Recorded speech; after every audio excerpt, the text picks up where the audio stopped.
मला तर येणार आहे कारण मी तर लहानपणापासून ॲक्टिंग करते, तर मला तर हे येईल. आणि जेव्हा लक्ष संपलं तेव्हा इतर काही डिरेक्टर्सचं म्हणणं होतं, परी ॲक्ट्रेस चांगली आहे रे, पण ती ना पोलीस दिसते. परीच्या याला केवढी शिष्ट आहे. माझा विसर पडेल. You sed it, you absolutely sed it. Molestation हा एक फार मोठा मुद्दा असेल असं मला वाटतं. Legacy starts when together the undone is done. PNG Jewelers. Legacy is our biggest gold.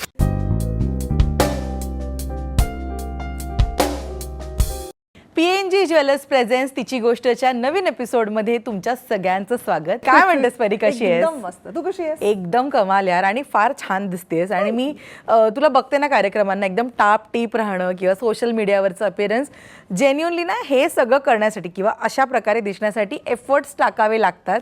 Maintenance खूप असतं आणि ना कधी कधी कंटाळा पण येतो या सगळ्याचा, की आपलं घरचं बाहेरचं त्यात स्वतःला वेळ द्या. तू कसं बॅलन्स करत आली आहेस एवढ्या वर्षात, किंवा आत्ता कसं करतेस? आता हे बघ, हा तू सगळ्यात महत्त्वाचा मुद्दा घेतलास की एक सर्टन पिरियड नंतर अचानक म्हणजे दोज हू आर फॉलोईंग मी त्यांना लक्षात आलं असेल की हा जो चेंज आहे माझ्यात हा एक काही काळानंतर आला. आणि त्याचं सगळ्यात मोठं कारण आहे गौरी कालेलकर चौधरी, जी माझी बेस्टी आहे, जी जिवा भावाची माझी मैत्रीण आहे, कॉलेजपासूनची माझी मैत्रीण आहे. आणि ती मला धमक्या देऊन की हे असं नाही करायचं आणि हे करायचं. तर तुला हे सांगितलं तर तू म्हणशील आर यू सिरियस, की मला फॅशन सेन्स इतका ग्रेट नाही असं मला वाटतं. परी, सगळ्यांना तू माहितीयेस लक्षमधली ती पोलीस, आणि एकदा आपण ते काम केलं की तो स्टॅम्पच बसतो, राईट? 100%. मी त्या सगळ्या भूमिकांबद्दल तुला विचारीन, पण मला जरा त्याच्या आधीचं तुझं आयुष्य सांग की Okay. बाळाचे पाय पाळण्यात दिसावे लागतात. तू एका मुलाखतीत म्हणाली होतीस की बाबांमुळे लागलेली ही सवय आहे, बाबांमुळे तू वळली आहेस या क्षेत्राकडे. खरं तर ना ते बघून हे आपल्याला आवडतंय, हे क्लिक व्हायला पण एक मुवमेंट लागते, राईट? तुझ्यासाठी ती मुवमेंट काय होती आणि तुला वाटलं की अभिनय हेच माझं करिअर आहे? ऑनेस्टली अगेन मी खूप साऱ्या माझ्या इंटरव्ह्यूजमध्ये म्हटलं it started as my hobby and developed as my career. Okay, माझी पहिली सुरुवात झाली नाटकापासून. देवाशिष शेडगे ह्यांनी दिग्दर्शित केलेलं मंत्रमुग्ध नावाचं नाटक मी करत होते. नीलकांती पाटेकरांनी लिहिलेलं होतं आणि कलावैभवचं ते प्रोडक्शन होतं. त्याच्यामध्ये शमा देशपांडे, राजन ताम्हाणे, भारती पाटील असे सगळे मोठे मोठे हे होते. आणि मी बडबड करते, म्हणजे गडकरी मी मुलुंडला राहायचे आणि बाबांचं राज्यनाट्य स्पर्धेचा एक ग्रुप होता कला सरगम नावाचा, तर ज्याच्यामध्ये वेगवेगळ्या क्षेत्रातली लोक जी रंगभूमीशी निगडीत आहेत किंवा जे नाटका रिलेटेड काम करतायत किंवा इंडस्ट्री रिलेटेड काम करतायत अशी लोकं होती. मी मला वाटतं दुसरीत असल्यापासून मी करते काम. आणि मग चौथीत असताना मंत्रमुग्ध नावाचं मी नाटक केलं, जे देवा काकाने डिरेक्ट केलं. त्याही वेळेला ना चौथीत असताना एकतर कळत नव्हतं की टाळ्या आल्यावर का बरं वाटतं, लाफ्टर आल्यावर का बरं वाटतं. बट आय थिंक ते म्हणतात ना की ते थोडं जीन्समध्ये असतं. बाबांकडे तर होतंच. आणि माझे आजोबा जे होते ते वसंतराव देशपांड्यांबरोबर संगीत नाटकांमध्ये असोसिएटेड होते.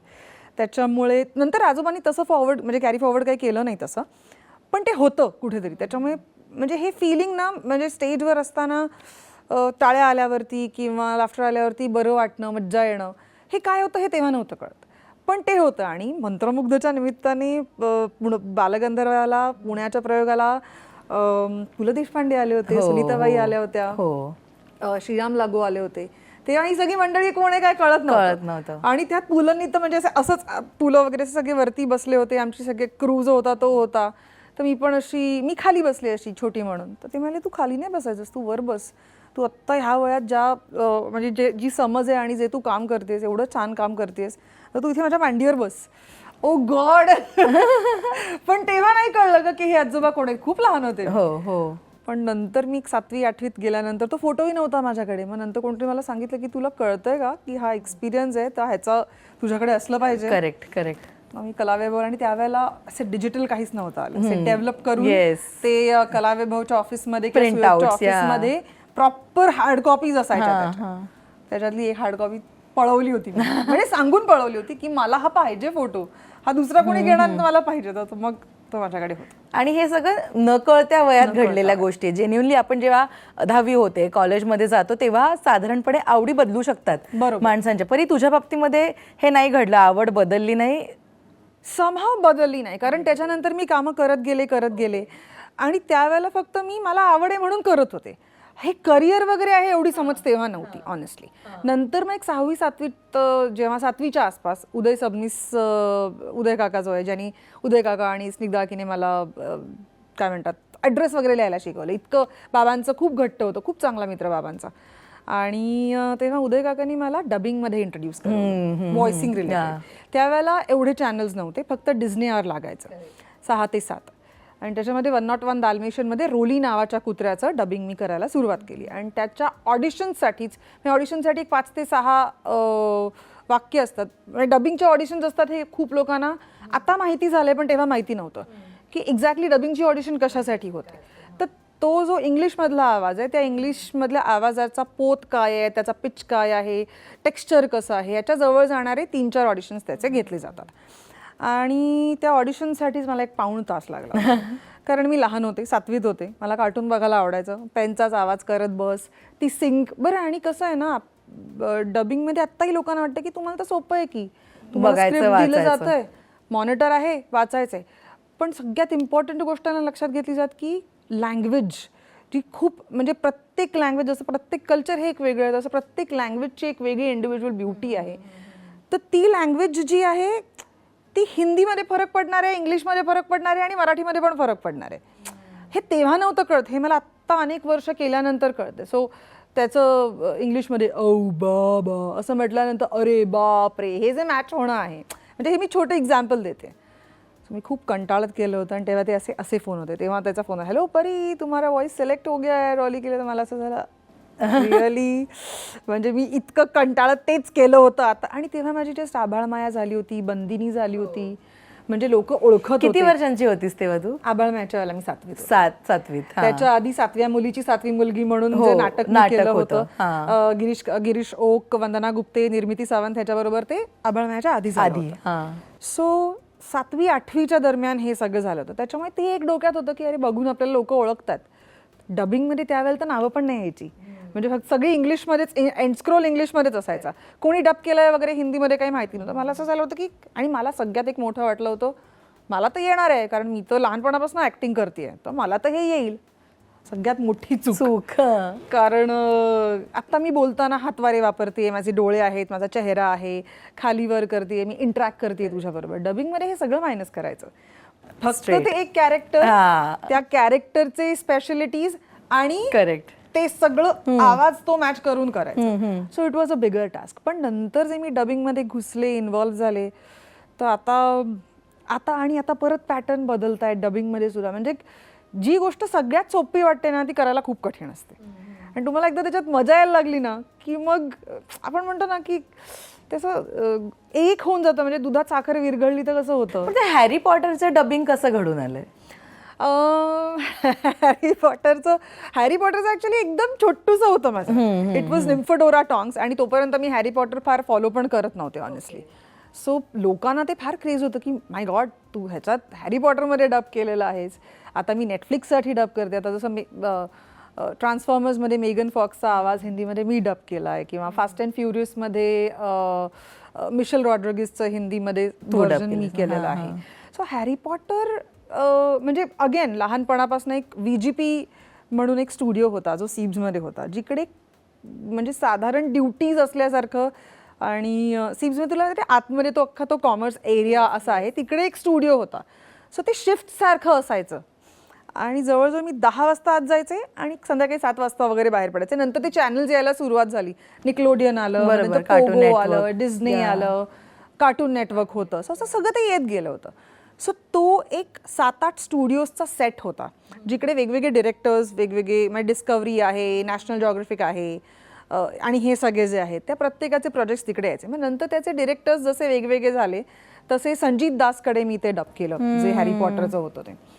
आणि एली आंटी कडे मी सुरुवात केली. एली आंटी म्हणजे लेस्ली लुईस ची सिस्टर. पण एली आंटीने जंगल बुक हे केलेलं आहे. आणि एली आंटीने मला लहानपणापासून शिकवलेलं आहे. म्हणजे ही सगळी मंडळी अशी जी बरी डब कर, नाही तो देख अभी ते को चीज सँडविच नाही दूंगा, म्हणजे असं करून सिंक करून घेतले. लहान मुलांना कसं शिकवतो तसं. मग ऑनेस्टली हॉलिवूडची एक निंजा ॲसेसिन नावाची, मी हॉलिवूड प्रॉपर हिरोईनचा माझा व्हॉइस सिलेक्ट झाला होता, जी थिएटर रिलीज फिल्म मी डब केली. That was my first time for theatre release. त्याच्यानंतर हॅरी पॉटर आलं. सो तो इवन लीला घोष म्हणजे साऊंड अँड विजन ज्यांचे स्टुडिओज आहेत, लीला दी, मला शिक्षक खूप चांगले मिळाले. म्हणजे ज्यांनी लीला दी तर जवळजवळ डिक्शनरी घेऊन बसायच्या माहिती दर्शना. हिंदीचे प फ ब भ ल ळ र असे आम्ही सगळे मॅच करायचो. खूप कंटाळायचा बिकॉज तोपर्यंत डबिंग मी केलेलं होतं आणि नॉर्मल अर्धा तासाचा डब म्हणजे एपिसोड डब करायला एक तास किंवा जास्त लाईन्स असतील तर 1 तास किंवा 1.25 तास. लीलाजी बसल्या किंवा 3.5 तास डब करायचे. ओ एवढं करेक्शन्स म्हणण्यापेक्षा Clear ना, diction clear हो रहा है, करायचे. देखो वो मॅच नहीं हो रहा है, देखो तेव्हा कंटाळा यायचा. पण आत्ता now when I look back I realise की तो एक अख्खी डिग्री होती ती त्याच्यातली.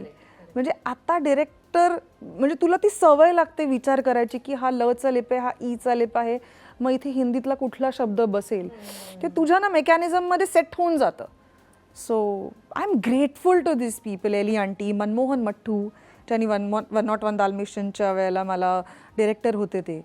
So I think they are very essential and very important part of my life. जिकडे फार कमी लोक अशी असतात की ज्यांना त्यांच्या आवडीच्या कामातनं त्यांचा चरितार्थ चालतो असं मी म्हणते. बिकॉज खूप लोक असतात ना की माझी ही आवड आहे पण माझं काम हे आहे, करिअर माझं हे आहे.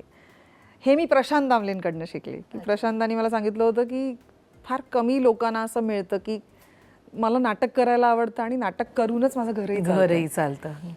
तर ती असे सगळे ब्लेस्ड नाही आहेत. सो मला असं झालं हां दिस इज समथिंग. इवन त्यांनी नाटकात मला अजून एक फार इम्पॉर्टंट गोष्ट सांगितली प्रशांतांनी जी मी आयुष्यभर माझ्याबरोबर ठेवेन की म्हणे हे बघ आपण कुठलीही गोष्ट विकत घेताना आधी ती बघतो. म्हणजे आता कपडा जरी विकत घ्यायचा असेल तर आपण चेक करतो की याचा पोत कसा आहे किंवा तो कलर कसा आहे, चांगला आहे का नाही. सो बेसिकली आपण सगळं आधी ॲनालाइज करतो, मग ती गोष्ट घेतो, मग पैसे देतो. वेन इट कम्स टू नाटक, जेव्हा आपलं नाटक लोक बघायला येतात तेव्हा ते आधी पैसे देतात आणि मग ते कलाकृती बघतात. आपली रिस्पॉन्सिबिलिटी जास्त आहे. So that will stay with me for ever. की तू डबिंग बद्दल सांगतेस प्लस ऍक्टिंग, आता ह्याच्यातला प्लॅन ए प्लॅन बी कोणता म्हणू मी? नाही, it goes hand in hand ना. It goes hand in hand. कारण Okay. म्हणजे कसं झालं ना की ॲक्टिंग एक असं आहे म्हणजे रॅदर माझी एक गोष्ट जी मी स्वतःला सांगितलेली आहे, माझी learner cap for ever on असेल. कारण आता जे 10 वर्षापूर्वी मी डबिंग करत होते ते नंतर म्हणजे 2019मध्ये वेगळं होतं, 2020 किंवा 25मध्ये त्याचा ट्रेंड वेगळा होता, आता एक वेगळा ट्रेंड आहे. So it keeps on changing like a technology.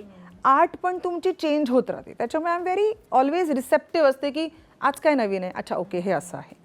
आणि माझा तो ॲक्सेप्टन्स आहे की हे मला नाही येते, शिकव. मग समोरच्याला असं होतं ना की आपण हे करूयात.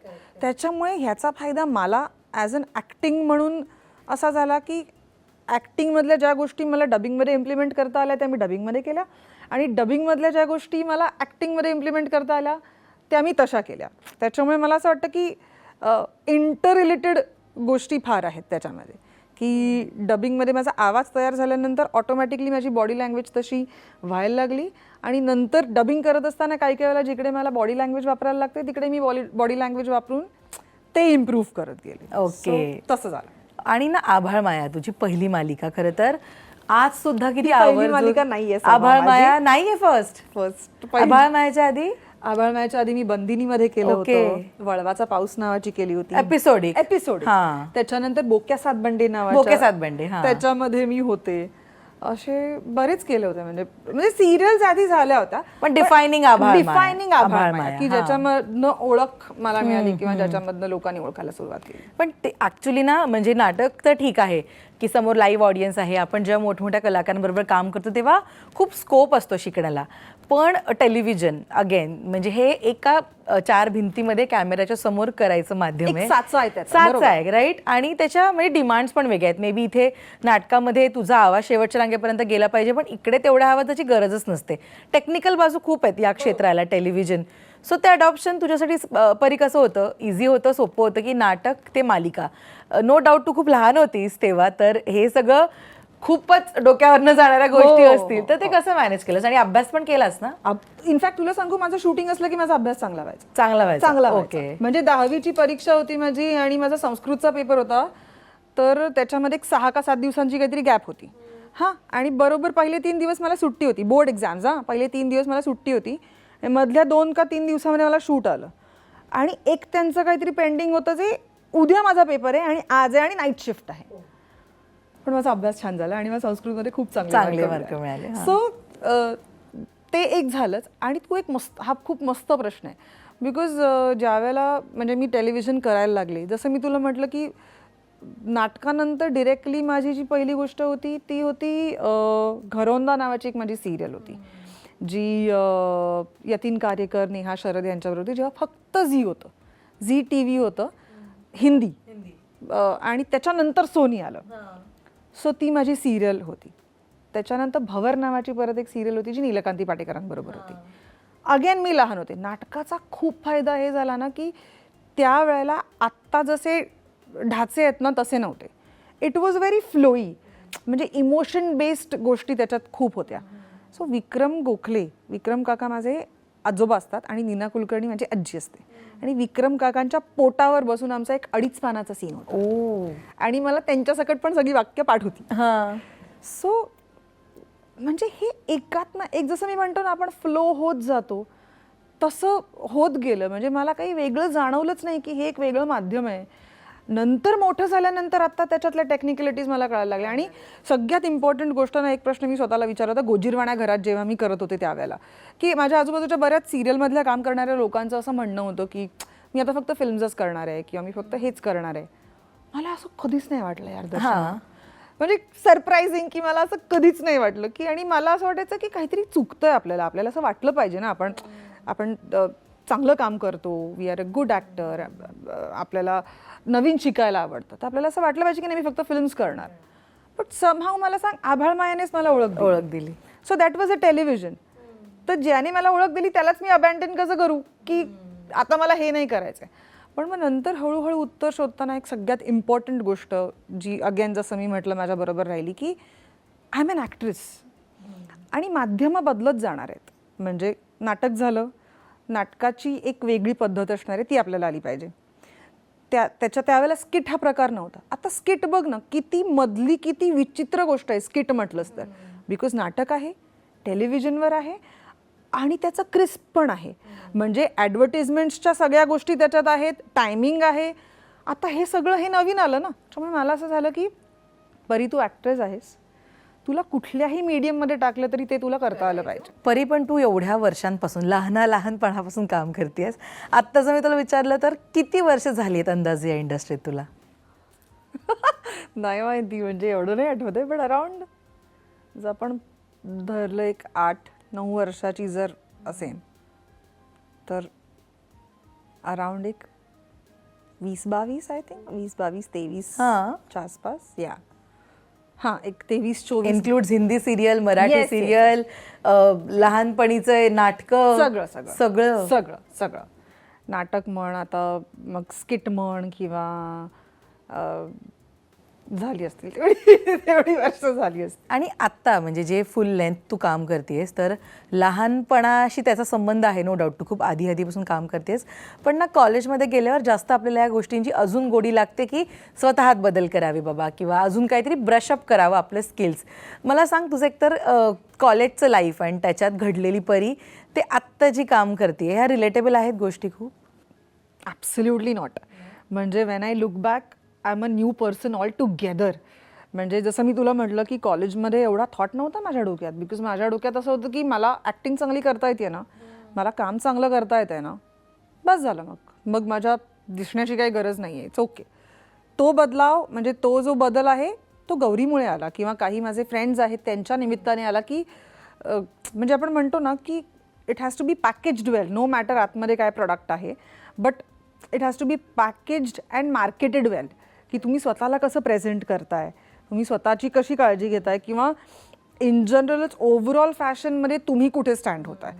मग असं होतं, मग मला लक्षात येतं आता की अरे हो, की कोणीतरी आता फॉर एक्झाम्पल आत्ता साधी माणसामध्ये जस्ट मी एक कॅमिओ केला, तर त्याच्या आधी मला असं झालं की मला हेअर कलर करायचा. तर मी जाऊन कलर करून आले आणि नेल्स वगैरे सगळं करून आले, आणि माझ्या लक्षात आलं की रँडम कोणीतरी मला म्हणजे सेटवरती सांगितलं, अरे माझ्या मैत्रिणीने तुझं बघितलं अँड शी वॉज आस्किंग की तुझा हेअर कलर कुठला आहे किंवा तुझे नेल्स कसे केले. सो मला असं झालं की म्हणजे people get involved in your character. त्यांना एवढी मज्जा येते. मग असं होतं की I always want to be connected to my audience. मग तो कुठल्याही पद्धतीने असेल, माझं काम असेल किंवा जसं तू टेलिव्हिजनचं म्हणालीस की एक साचा असतो. टेलिव्हिजनकडे मी असं बघते की मला रोज इम्प्रूव्ह करता येतं. रोज रोज रोज रोज. मी कितीही म्हटलं ना की अरे telescope is something, if you look at it that way, yes. पण ती नोकरीसारखं आहे तुझ्या जवळजवळ. सकाळी उठा, जा, काम करा. आणि मला असं होतं की त्याच्यात रोज मला मज्जा आली पाहिजे. मला रोज मज्जा आली पाहिजे. मग आज मी काहीतरी वेगळं करते. आणि हे मला जाणवलं गोजीरवाण्याच्या वेळेला एकदा. म्हणजे रेग्युलर कोणतरी फॉलोअर नव्हतो आणि अमोल पणशीकर म्हणून आहे जो संगीत कुलकर्णींचा असिस्टंट होता. तर अमोलने मला एकदा रँडम फोन केला आणि परी तुझा एक सीन बघितला मी आणि तो खूप आवडला मला. मी गोजीरवाणे बघत नाही आहे पण तुझा सीन चालू होता. 2 मिनटं थांबलो मी. तो सीन बघितला आणि टेलिव्हिजनमध्ये पण तू तितक्याच डेडिकेशनने करतेस आणि मला फार आवडला तो सीन. आणि मी बघितला, माझ्या आईला तो भावला. त्याच्यामुळे मला असं झालं ना की यार आपला सीन कधी कोण कुठे बघत असेल आणि तो कोणाला कुठे कसा रिलेट होत असेल, यू नेव्हर नो. बरोबर आहे, बरोबर आहे. म्हणजे इवन लक्ष करताना सुद्धा खूप लोक मला विचारायचे की अरे पोलीस तुम्ही एवढं दाखवता की इतका इमानदार Correct. आणि असं आहे. तर मला असं झालं हो यार बरोबर तर आहे. कारण आम्ही सुपरमॅन होतो, आम्ही शक्तिमान होतो आम्ही लक्षमध्ये.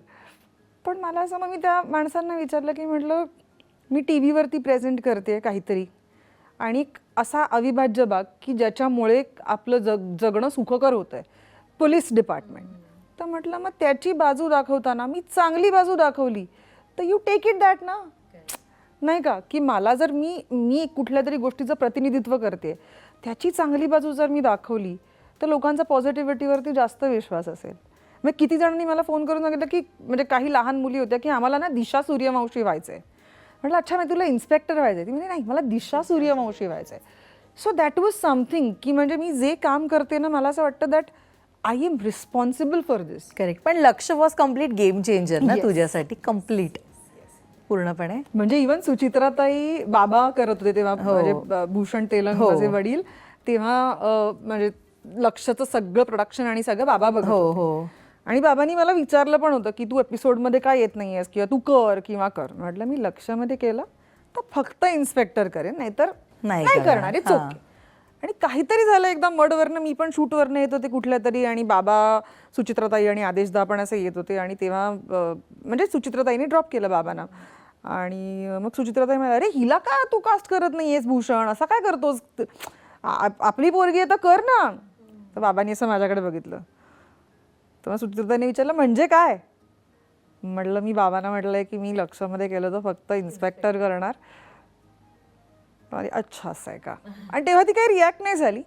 पण ज्या वेळेला एपिसोड्स, कारण तेव्हा आधी ट्वाईस अ वीक होती सुरुवातीला, म्हणजे जेव्हा आधी ती जगन्नाथ निवंगुणे, कमलेश सावंत हे 3 जण होते तेव्हा ती किती मला वाटतं तेव्हा ती 2 वीक होती.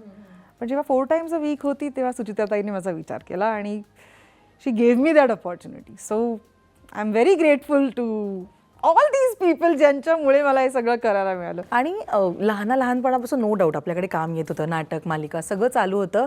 पण ना कॉम्पिटिशन ही दिवसेंदिवस वाढत जाते. अशा वेळी नो डाऊट प्रत्येकाला काही ना काहीतरी ups and down struggle face करावा लागतो. परी मला सांग, लहानपणाची परी मोठी होत होत तिच्याकडे प्रोजेक्ट आले पण ते इझिली मिळाले का ती वेळ पण डिफिकल्ट होती तेव्हा? होती. आय थिंक हा ना ऑनगोईंग स्ट्रगल. Ongoing, yeah. म्हणजे आत्ता सुद्धा तू म्हणशील तर आत्ता इंस्टाग्राममुळे आपलं खूप जग, आपण आता बघ ना, I look at Instagram as a different industry. म्हणजे आपण म्हणतो की रील, जरी आपण रील्स बघत बसतो पण त्याच्यामध्ये पण खूप कष्ट आहेत. स्क्रिप्टिंग आहे किंवा तुम्ही कसे शॉर्ट्स घेताय, काय करताय, किंवा काही जण ट्रान्झिशन शूट करतायत. सो ते पण तितकंच इम्पॉर्टंट आहे. जसं तू म्हणालीस की, म्हणून मी म्हटलं ना की माध्यम, आता इंस्टाग्राम हे माध्यम आहे, त्याला तू काय नाव देशील ते आपण जे म्हणू ते. सो हो, डिप्रेशन येतं, त्रास होतो, बिकॉज एक तर गडबड कशी असते, आपल्याकडे फोन असतो हातात. जेव्हा आपल्याकडे काम नसतं तेव्हा बाकी अनेक लोक काम करत असतात. आपल्याला असं वाटतं यार व्हॉट्स रॉंग विथ यू, यार तुझं काय चाललंय, तू कधी करणार. त्या वेळेला स्वतःचं मनस्वास्थ्य ठीक ठेवणं, त्याच्यासाठी तुला घरच्यांचा सपोर्ट लागतो, त्याच्यासाठी तुला तुझ्या पार्टनरचा सपोर्ट लागतो. आणि येस, तो तो पण म्हणजे कामं म्हणशील सुरुवातीला तर मिळत गेली कॉन्स्टंट, पण त्याच्यानंतर एक म्हणजे लक्षानंतर सुद्धा एक बराच काळ आणि लक्षानंतर मला खोडून काढायचं होतं. बिकॉज सुरुवातीला जेव्हा मी लक्ष जॉईन केलं तेव्हा लोकांचं म्हणणं म्हणजे आमच्या डिरेक्टर्सचंच म्हणणं होतं की म्हणजे संजय खांबे म्हणाले, अरे तू दिसत नाहीस, कारण सगळ्यात लहान मी होते. तर तो एक मॅच्युरिटी ती पोलिसची ती नव्हती, त्याच्यात काहीच चुकीचं नव्हतं. तू पर्या इन्स्पेक्टर वाटत नाहीस रे. आणि जेव्हा लक्ष संपलं तेव्हा इतर काही डिरेक्टर्सचं म्हणणं होतं, परी ॲक्ट्रेस चांगली आहे रे, पण ती ना पोलीस दिसते. Like oh god. So I took it as compliment. पण त्याच्यातनं बाहेर यायला पण जसं तू टाईपकास्ट म्हणालीस त्याच्यातनं पण बाहेर यायला मला वेळ लागला. मग नंतर बराच काळ म्हणावं तसं तितकं काम नव्हतं असं. कारण कसं आहे की तुला ह्या सगळ्याबरोबर एक तुला तुझं घर रन करायचं असतं, तुला स्वतःला मेंटेन करायचं असतं, एक लाईफस्टाईल जी आपण क्रिएट केली. सो त्या सगळ्यामध्ये जेव्हा तुला दिसत असतं बाकीचे सगळे लोक खूप पुढे गेलेत किंवा बाकीचे पुढे गेलेत म्हणण्यापेक्षा तो ना मला असं वाटतं ते स्वतःचं द्वंद्व असतं की यू सी युअर सेल्फ एका पर्टिक्युलर ठिकाणी की मला इथे पोहोचायचं आहे, आणि आपण पोहोचलो नसलो की आपल्याला असं वाटतं की बाकीचे पुढे गेलेत, जबकी जरी स्लो असली तरी ती प्रोग्रेस असते. असं आता काय म्हणतो तुला रिअलाइज केलंयस स्वतःला, म्हटलं की ठीक आहे ओके. 2020 मध्ये तू लग्न केलंस ना? येस, परी. आणि सगळेच जण असं म्हणतात की लग्नानंतर साधारणपणे आयुष्य बदलतं, आणि नो डाऊट की प्रश्न पडतात एस्पेशली फिमेल ॲक्ट्रेसेस बद्दलचे की बाबा आता पण काम करणार का, किंवा आता कशा प्रकारे कामाचा अप्रोच असेल. आपण ते किती पण नाही विचार केला ना तरी ते येतच की हा प्रश्न पहिले असतो की अच्छा आता लग्नानंतर काम करणार की नाही. तू फेस केलंस असं काही की आता लग्न झालंय काम करेल का, किंवा केलं? अजिबात नाही. म्हणजे ह्याच्यात फक्त एक दुसरा कसं झालं ना की जे तू म्हणालीस, आय थिंक हा एक टाबू आहे. लोकांच्या अर्ध्या गोष्टी तर आपल्या बाबतीत घडत असतात, लोकांचं आपल्याबद्दलचं परसेप्शन काय, लोक आपल्याबद्दल काय विचार करतात. सो लोकांनी स्वतःच्या डोक्यात एक जाहीर करून टाकलं होतं की लग्नानंतर आता परी काम करणार नाही, किंवा हमें क्या मालूम तू काम कर रही है, असा वाला एक डबिंगमध्ये पण अप्रोच सुरू होता. सो माझं असं झालं की, आणि ऑन द कॉन्ट्ररी माझ्या घरनं म्हणजे माझी सासू, माझी आई म्हणते मी तिला तर आई, किंवा माझा नवरा, माझा माय ब्रदर इन लॉ, दीर, जाऊ, त्या सगळ्यांकडनं खूपच ओपन, म्हणजे दे वर व्हेरी ओपन. म्हणजे माझं लग्न झाल्या सावित्रीबाई फुले मी कॅरेक्टर प्ले केलं, महानायक डॉक्टर आंबेडकर ह्याच्यामध्ये, हिंदी सिरियल अँड टी व्हीवरती.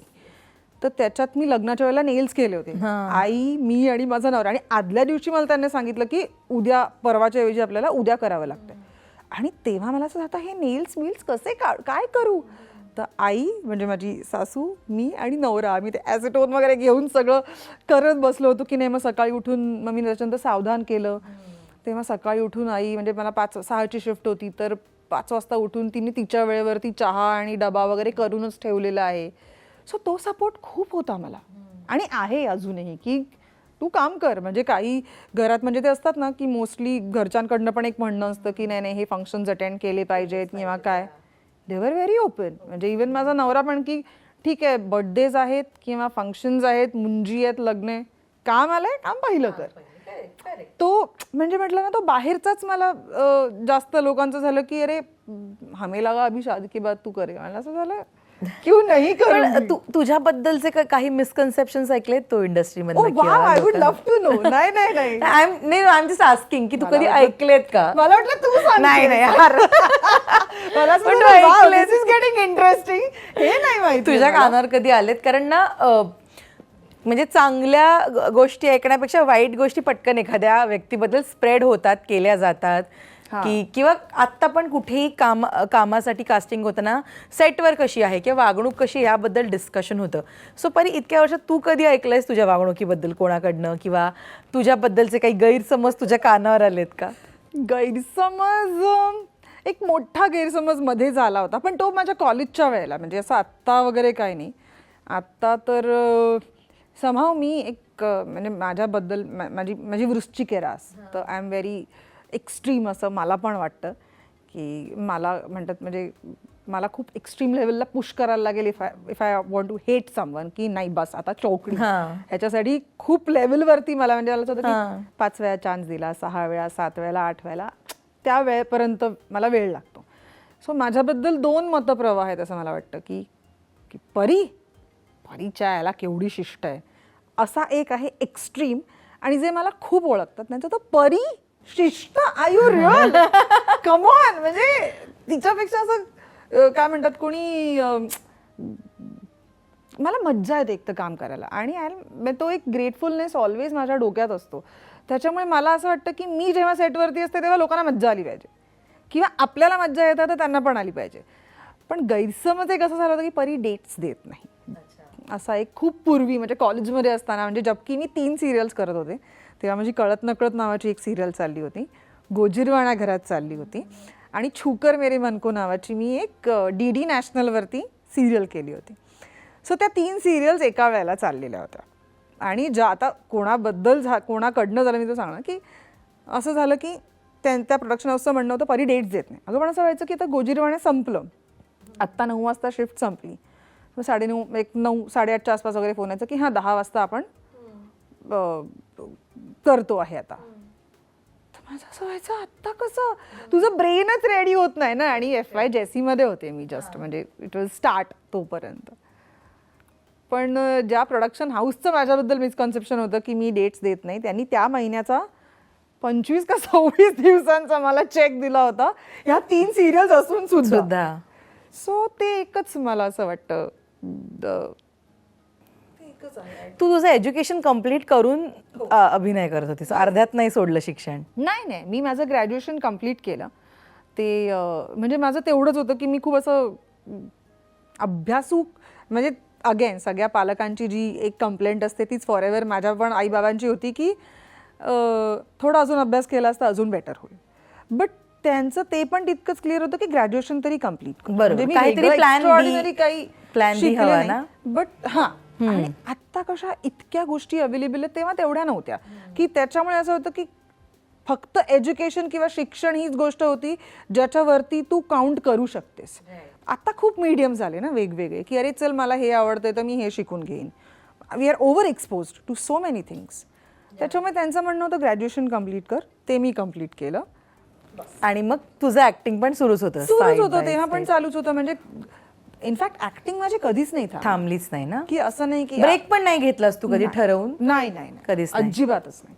फक्त मध्ये मी ब्रेक घेतला कधी की जेव्हा लक्ष संपल्यानंतर मी सौजन्याची ऐशी तैशी जे परत एकदा आलं केदार शिंदेनी जे डिरेक्ट केलं ते नाटक मी केलं बिकॉज ती आउट अँड आउट कॉमेडी मला, म्हणजे जो एक म्हटलं ना लोकांना असं वाटतं ही पोलीस वाटते, तर मला तो एक लोकांना माझ्याकडे बघायचा नजरिया मला चेंज करायचा होता. म्हणून मग मी सौजन्याची ऐशी तैशी केलं. आणि मग नंतर ते हळूहळू म्हणजे लोक मला एक ग्लॅमरस अभिनेत्री म्हणून बघायला लागले. तोपर्यंत मीच स्वतःला बघितलं नव्हतं की असं काहीतरी. परी मला एक्सेप्टन्स खूप आवडला की मीच हा, म्हणजे तुला पण जसं मी म्हटलं ना की माझ्या डोक्यात एक बबल होता की मी ऍक्ट्रेस चांगली आहे ना, मी चांगली नाही, आणि हे होतं अनेकदा, होतं राईट. आणि ते त्यावेळेला बिकॉज ते नाटक सिरियल त्यावेळेचा एराच तो होता की तू काम चांगलं करतेस ना तुला मिळेल. हे माझं पण काही वर्षांपूर्वी होतं की माझं काम चांगलं आहे ना. So you agree with me? Totally I feel you. की मग असं झालं की नाही, मग कशाच्या खालती काय घातलं पाहिजे किंवा काय फुटवेअर पासून कसं, करेक्ट, या सगळ्याच गोष्टी. आणि आय थिंक दॅट्स म्हणजे फक्त ऍक्टिंगसाठी म्हणण्यापेक्षा एक माणूस म्हणून पण तुला स्वतःला एवढी मजा येते ते जगण्यामध्ये. आणि आपल्या वाइब्स पण चेंज होतात. आपण स्वतःकडे जास्त प्रेमाने बघतो की अरे हे केल्यावरती हे छान दिसतंय किंवा हे असं झाल्यावरती हे छान होतंय. तर आय थिंक ते फार एनरिचिंग आहे. ते तुला एक माणूस म्हणून पण मोठं करतं, तुला मज्जा येते आणि तुझ्या आजूबाजूच्या लोकांना पण मज्जा येते. So I think it's fun. पण मला सांग की डू यू फील आपल्या इंडस्ट्रीमध्ये अजून पण फिमेल म्हणजे ॲक्ट्रेसेसला खूप जास्त प्रूफ करावं लागतं मेन ॲक्टर्सपेक्षा? मला वाटतं सगळ्यांनाच प्रूव्ह करायला लागतं. म्हणजे पारडं एका साईडनं जड नाही असं, म्हणजे मला असं अनुभव नाही आला ऑनेस्टली की मेल फिमेल हे मला नाही जाणवत. बट पारडं म्हणशील तर आपण म्हणतो ना की आपल्याला काही नॉर्म्स नाही आहेत की एखाद्या कॅरेक्टरसाठी जर मी सिलेक्ट झाले तर का झाले त्याचे काही नॉर्म्स नाही आहेत, तसंच सिलेक्ट नाही झाले त्याचे पण काही नॉर्म्स नाही आहेत की का नाही झाले. त्याच्यामुळे माझ्यापेक्षा बेताची दिसणारी म्हण किंवा माझ्यापेक्षा ॲक्टिंगमध्ये बेताच्या असणाऱ्या मुली पण अति जास्त करत असतील किंवा माझ्यापेक्षा खूप सुंदर असणाऱ्यांना पण ती अपॉर्च्युनिटी मिळाली नसेलच. सो आय थिंक असं पडणं मला पर्सनली, आणि माझा समहाव एक ओव्हर द पिरियड थोडंसं आपण मोठे व्हायला लागलो, थोडेसे मच्युअर व्हायला लागलो, की आपल्या लक्षात येणं की एक म्हणजे आपलं लाईफ म्हण किंवा ओव्हरऑल माझा देवावर प्रचंड विश्वास आहे, श्रद्धा आहे. सो मला असं वाटतं ना की त्याचं एक वेगळं स्क्रिप्ट चालू आहे प्रत्येकासाठीचं. त्याच्यामुळे you just have to be ready की आज माझा कुठला पार्ट आहे, आज आपण विंगेतच आहोत का, स्टेजवर एंट्री आहे का, काय आहे. So I think it's very interesting. So I live it up to, म्हणजे आपण म्हणतो ना की खूप अशी पण लोक आहेत की जे खूप कष्ट करतात आणि त्यांच्या वाट्याला नाही येत यश. किंवा आता आपण सिनेमांचंच बोलायचं म्हटलं किंवा नाटकाचंच बघायचं म्हटलं तर अशी कितीतरी सुंदर नाटकं आहेत किंवा कितीतरी चांगले सिनेमे आहेत, पण त्याचं काय नाही होत. आणि इट इज अनफॉर्च्युनेट. आणि काही खूप ओके पण आहेत, but they are doing fantastic. But I think being in the industry तो पण ॲक्सेप्टन्स आहे की यार चल, आपल्या इंडस्ट्रीतलं काहीतरी मोठं होतंय ना, चांगलं होतंय ना, मग होऊ दे. पण तू उत्तम पैसे मिळतात म्हणून कोणती भूमिका कधी केली आहे? कारण 2 गोष्टी असतात. एक तर एखादी भूमिका आपल्याला खूप सॅटिस्फॅक्शन देते आपल्या स्किल्सचं, एखादी भूमिका आपल्याला पैसे चांगले मिळवून देते. नो डाऊट EMI साठी पैसे लागतात आपल्याला, बरोबर. सो फक्त उत्तम पैसे मिळतात म्हणून एखादा प्रोजेक्ट केला की भूमिका ठीक आहे किंवा तो येईल पिक्चर नाही येईल माहित नाही, बट पैसे कळलंय का? नाही. अरे यार नाही. It is so precise question. आणि हा ना मला नेहमी प्रश्न पडायचा. म्हणजे माझा एक मित्र आहे प्रसाद बर्वे म्हणून, तर मी नेहमी असायचं की पैसे सांगायचे म्हटलं ना की मला कन्फ्युजन असायचं की आता किती सांगायचे किंवा काय करायचं. तर त्याने मला सोपं करून टाकलं माझ्यासाठी गणित की हे बघ, either it has to be work satisfaction किंवा मनी सॅटिस्फॅक्शन. सो तेव्हापासून ती गोष्ट माझ्या क्लिअर झाली डोक्यात. पण टू आन्सर युअर क्वेश्चन, एकच असा मी सिनेमा केला आहे जो प्युअरली येस फॉर मनी, त्याच्यासाठी पैशासाठीच मी केला. खूप छान बर्थडे होता माझा. आणि त्याचं शूट पण आउट ऑफ मुंबई होतं, अशी जागा की जिकडे मी नाही शूट केलं आहे समाव. आणि मला असं झालं की मला इकडे फिरायला जायचं आहे. ओके. सो त्या 2 गोष्टी टिक होत होत्या. लाईक चल ठीक आहे. And I was really hopping की हा नाही आला तो नाही आला, रिलीज नाही झाला. I don't no. नाही, आय थिंक नाही झाला रिलीज तो. ओके. अनफॉर्च्युनेटली तो नाही झाला. नाही झाला.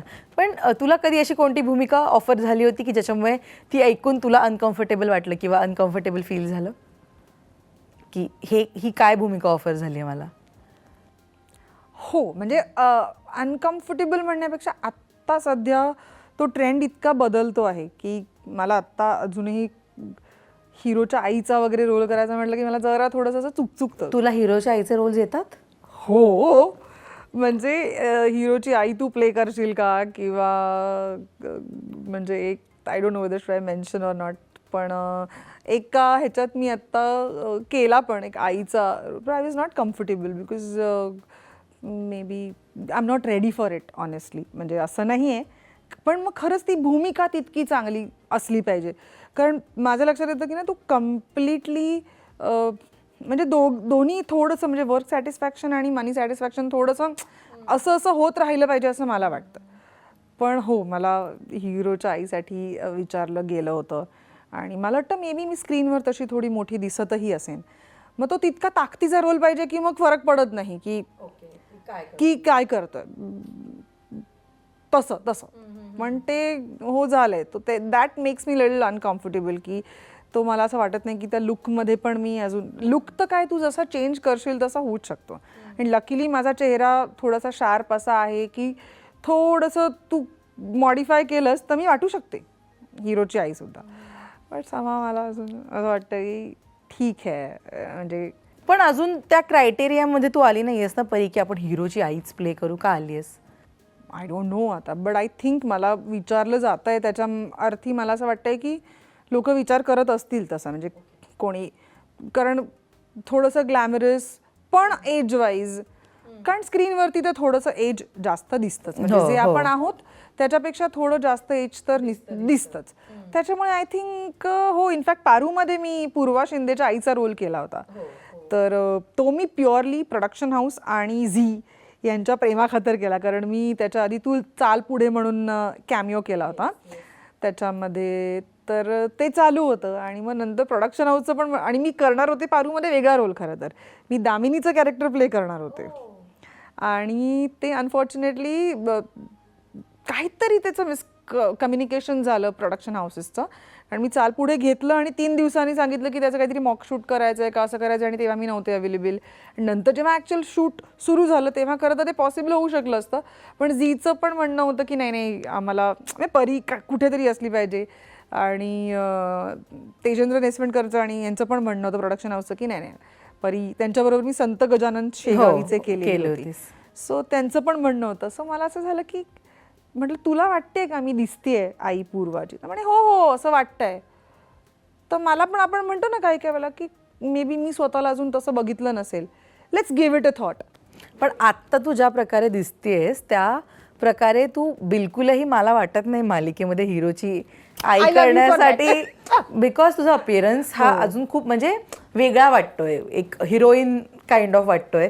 तर हिरोची आई Please ऐका हे काय हा म्हणते, this is very माझ्यासाठी important. हे खूप सरप्राईज होतं तू आता जेव्हा बोलीस की हिरोच्या आईची ऑफर येते. हो हो है ना? हो हो हो. आणि सी हिंदीमध्ये तर तो पॅटर्न खूप आधीपासून आहे, हो. आता हळूहळू तो मला वाटतं मराठीमध्ये पण यायला लागलेला आहे की तितक्या म्हणजे आय थिंक यंग मॉम्स हा पॅटर्न आता मराठीत यायला लागला आहे आय थिंक. सो पण अगेन मला त्याहीबद्दल माझी कंप्लेंट नाही आहे. मे बी मी दिसे नाही थोडंसं लुकने, पण मग तो रोल तितका ताकदीचा पाहिजे की बाबा तिच्यात काहीतरी छटा आहे, तिच्यात काहीतरी आहे ज्याच्यामध्ये तिला करता आई येतं. कुठे काय करते घेऊया आपण आई कुठे काय उदाहरण. करते Yeah. म्हणू शकतो, किंवा व्हॉट एव्हर, म्हणजे की यंग मुलांचे. कारण आम्ही आय डोंट नो आता तू म्हणतेस, पण see again it's about perception. एखाद्या डिरेक्टरच्या डोक्यात असेल की नाही बाबा परीला मी आई दाखवू शकतो, तर मी बी दाखवूही शकतो आणि ते चांगल्या पद्धतीने जाऊ पण शकतं. बट देन ते म्हणतो ना आपण की त्याच्यात आपण, मला असं नेहमी वाटतं की if I am comfortable with my role तर माझा प्रेक्षक पण त्याच्याबरोबर कम्फर्टेबल असेल. कारण पारूच्या बाबतीत मला खूप लोकांचा रिस्पॉन्स आले की तू वाटत पण नाही आहेस, तू वाटत पण नाही आहेस, तू म्हणजे ते असं वाटत पण नाही आहे वगैरे वगैरे. सो म्हणजे ते त्याच्यात माझा इगो थोडा सुखावला होता की नाही वाटत नाहीस, पण तो role somehow it didn't couldn't do well. Yes. आणि ना खूप स्टिरिओटाईप सुद्धा असतात ॲक्ट्रेसेसच्या अराउंड, राईट. आणि तू इतकी वर्ष या इंडस्ट्रीमध्ये काम करतेस, एक 22-23 पकडूया अंदाजे, तू सुद्धा फेस केले असतील काही प्रकारचे स्टिरिओटाईप्स. मला सांग, जर मी आत्ता तुला विचारलं, सिन्स तू एवढी वर्ष काम केलेस, परी ॲक्ट्रेसेसच्या अराउंड असलेले कुठले स्टिरिओटाईप्स तुला ब्रेक करायला आवडतील किंवा तुला ब्रेक करायचेच आहेत? ऍक्ट्रेस म्हणून मी जे फेस केलं ते मला असं वाटतं की एका माणसाला एका पठडीत आपण इमॅजिन केलं की तसंच इमॅजिन करत राहतो आपण, त्याच पद्धतीचे रोल्स आपण इमॅजिन करतो. तो काहीतरी एक वेगळं करू शकेल की जर बरं त्यांचं म्हणणं नसतं की हा ॲक्ट्रेस तर चांगली आहे, हा तर फॅक्टर त्यांचा असतोच, पण मग ॲक्ट्रेस जर चांगली आहे तर मला वाटतं थोडे चॅलेंजेस की अरे हे करू शकतो का किंवा हे होऊ शकतं का, अशा अर्थाचे अशा पद्धतीचं स्टिरिओटाईप ब्रेक हवं असं मला फार वाटतं. की अरे ही अशी आहे ना, मग हिला त्याच पद्धतीचे रोल्स विचारले जातात. ते एक मेजर स्टिरिओटाईप आहे जे मला वाटतं ब्रेक झालं पाहिजे, माझ्याच नाही कोणाच्याही बाबतीत. म्हणजे कसं होतं ना की you get to do so many things. आणि टेलिव्हिजनमध्ये आय डोंट नो किती त्याच्यात बरेच मतप्रवाह आहेत की टेलिव्हिजन आता लोक बघतायत, बघत नाही आहेत किंवा काय, पण बघतायत लोक टेलिव्हिजन. मला माहिती आहे, माझी सासू बघते, खूप लोक. म्हणजे आता कसं होतं ना, जनरेशन चेंज होत आहे, आपण पण कमी बघतोय टेलिव्हिजन. मी स्वतः टेलिव्हिजनवाली, म्हणजे मी बिंज वॉचर नाही आहे अजूनही, की नेटफ्लिक्स म्हण किंवा ह्या बाकीच्या सगळ्या, म्हणजे नेटफ्लिक्स, ॲमेझॉन याच्यासाठी मी डब करत असून पण I am not a binge watcher. मी 2 तास मॅक्स आहे माझं, 2-3 तास. मला स्वतःला फार प्रिपेअर करावं लागतं, काहीतरी चांगली गोष्ट असेल आणि त्याचे जर मोठे एपिसोड्स असतील तर I have to programme myself की नाही आपल्याला हे इतकं मोठं लांब बघायचं आहे. सो पण तुला कसली भीती वाटते? फेल्युअरची वाटते भीती का आपला विसर पडेल? एक आपण इन्सिक्युअर असतो ना, तर तुला कसली भीती आहे की इन्सिक्युअर? माझा विसर पडेल. You sed it, you absolutely sed it, की लोकांच्या आपण लक्षात येणार नाही किंवा आयत्या वेळेला, म्हणजे जे रोल मी करू शकते अशा वेळेला माझा विसर पडेल याचा मला म्हणजे किंवा मला नाही काम मिळालं तर पुढे, किंवा because I am a workaholic, मला प्रचंड आवडतं काम करायला. बॅक टू बॅक तू एवढी मालिकांची नावं घेतली त्याच्यावरनंच कळलं. पण त्याच्या म्हणजे इव्हन 5.5 वर्ष केली आम्ही जवळजवळ दर्शना. त्या पिरियडमध्ये लोकांच्या नवीन सिरियल झाल्या, त्या बंद झाल्या, मग त्यांचे गॅप्स गेले, मग त्यांच्या परत सिरियल सुरू झाल्या आणि माझी चालूच होती सिरियल. सो वर्कहॉलिक असण्याचा एक हा मला हे आहे की मला कोणी नाही नंतर कामासाठी विचारलं तर हा मला मेजर फोबिया आहे की बिकॉज मला काम करायचं आहे, आयुष्यभर मला काम करत राहायचं आहे. मग ते डबिंग असेल किंवा ॲड्स आता सध्या माझ्या सुरू होत्या म्हणजे बऱ्यापैकी, म्हणजे कोविड नंतर मी ॲड्स केल्या किंवा मी तर स्टोरी टेलसाठी पुस्तकं वाचते. काम जे मला आवडतं आहे ते मला करत राहता आलं पाहिजे. तू रिजेक्शन फेस केलंस पण या जर्नीमध्ये कधी? कितीतरी वेळेला, म्हणजे कितीतरी, म्हणजे इवन आता ॲड्सचं मी तुला सांगते, ॲड्सच्या ऑडिशन्स मी जवळजवळ कॉलेजमध्ये असल्यापासून देते आहे. म्हणजे आणि मी तेव्हा म्हणजे म्हणतो ना रॅन्डम गोष्टी मी तुला म्हटलं शिकण्यासारखं, जसं मी मुलुंडला राहायचे आणि फोरबंगलो म्हाडाला वगैरे ऑडिशन्ससाठी जायचे. सो मी रेडी वगैरे होऊन एक ऑडिशन देऊन परत यायचे. आणि मग तेव्हा मी काही लोकांकडे शिकलं. एक मुलगी अशी रॅन्डम, मी लिफ्टमधनं वर जात होते आणि म्हणजे आप ऑडिशन के लिए जा रहे हो? म्हटलं जी हाँ. कौन सा ऑडिशन है? म्हटलं ॲड का है? तो कॅन आय ऑल्सो कम? म्हटलं I am not sure, it's shortlisted one but you can check. तिने विचारलं, त्यांनी सांगितलं हां ठीक आहे आप आ सकते हो. मला असं झालं यार हे आपण नाही केलं आहे कधी. कारण कसं आहे तुला, त्यांना कसं आहे की सर्वायवल प्रॉब्लेम आहे, सर्वायवल की मी हे नाही केलं तर माझं घर नाही चालणार आहे किंवा कुठली तरी गोष्ट अडणार आहे. आपलं तसं नाही आहे ना, मुंबईमध्ये घरं आहेत, म्हणजे you have Maugham and dad की जे तुमच्या सपोर्टला आहेत. त्याच्यामुळे ज्या पद्धतीत, ज्या कन्सिस्टन्सीने, ज्या पॅशनेटली ते करतात, त्याच्या मनाने मला असं वाटतं की अरे यार हे आपण शिकलं पाहिजे. की मी आत्ताही अजूनही मला वाटतं की मी मार्केट करण्यामध्ये स्वतःला कमी पडते. की ज्यावेळेला माझी सिरियल चालू नसते तेव्हा मी फोन करून लोकांना नाही सांगत की मला करायचं आहे काम. हो, म्हणजे जे केलं पाहिजे. मला हे फार लेटर ऑन कळलं की नाही, म्हणजे हे आपण फोन करून लोकांना सांगितलं पाहिजे की मला करायला आवडेल. सो मी आता तुझ्या या इंटरव्ह्यूच्या निमित्ताने जाहीर सांगते, माझ्याकडे खूप वेळ आहे मला, आणि वेळ असेल किंवा नसेल पण मी वेळ काढीन कुठलंही काम असेल, म्हणजे मालिका असेल, चित्रपट असेल, मला आवडेल काम करायला. So yes.